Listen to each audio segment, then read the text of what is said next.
হয়তো কেউ কেউ জানাজার প্রথম 3 সারিতে থাকতে পারে।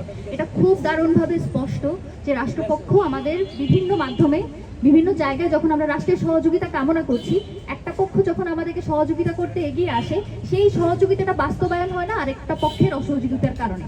যদি রাষ্ট্রপক্ষ আমাদের সহযোগিতাই করতো, 90% হয়ে যাওয়ার পর চার্জশিট এতদিন সময় দেওয়ার পরেই যেই চার্জশিট 90% তারা বলেছিল, সেটাতে বেসিক্যালি 60%ও নাই, ঘটনার অকারেন্সের পরে থেকে আছে, এর আগের কোনো ব্যাকগ্রাউন্ড, কোনো হিস্ট্রি, মোটিভ কিচ্ছু নাই।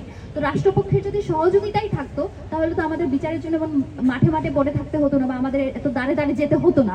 তো সেই জায়গা থেকে মনে করি যে রাষ্ট্রের গুরুত্বপূর্ণ জায়গায় বসে থাকা মানুষেরাই হয়তো কেউ কেউ চায়নি যে উসমান হাদি সামনে ইলেকশন করে সংসদে যাক, কিংবা তাদের বিরুদ্ধে যে কথাগুলো বলতো সেগুলো জারি রাখুক। সেই জায়গা থেকে আমার মনে হয়েছে যে কেউ কেউ হয়তো থাকলেও থাকতে পারে যারা চায় না উসমান হাদির বিচার হোক, সেই জায়গা থেকেই আমার বলা। এবং এটা নিয়ে অনেকে মিসলিড নিউজ করেছেন। আপনারা যখন নিউজ করবেন, এক্সাক্ট যখন কেউ কারো কথা বলবেন, কোটেশনটা ডিরেক্টলি আপনারা কাইন্ডলি আপনাদের নিউজ মিডিয়াগুলোতে দিবেন, ওখানে মিসকোট করবেন না।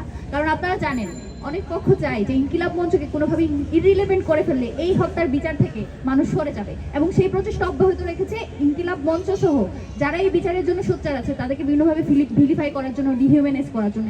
এই প্রচেষ্টাটা আমি অন্তত আশা করি আপনারা যারা এখানে আছেন, আমি বিশ্বাস করি যে আপনারা সবাই জুলাই 10 ভাগে ধারণ করেন, উসমান ভাইকে ধারণ করেন। আপনারা জানেন উসমান ভাই যখনই এখানে কথা বলতো, আপনাদের বারবার সাংবাদিক ভাই বলে সম্বোধন করতো এবং আপনাদেরকে যথেষ্ট সম্মান দিত, এবং সেই সম্মানের জায়গায় আপনারা থাকবেন, এটাই আমাদের বিশ্বাস।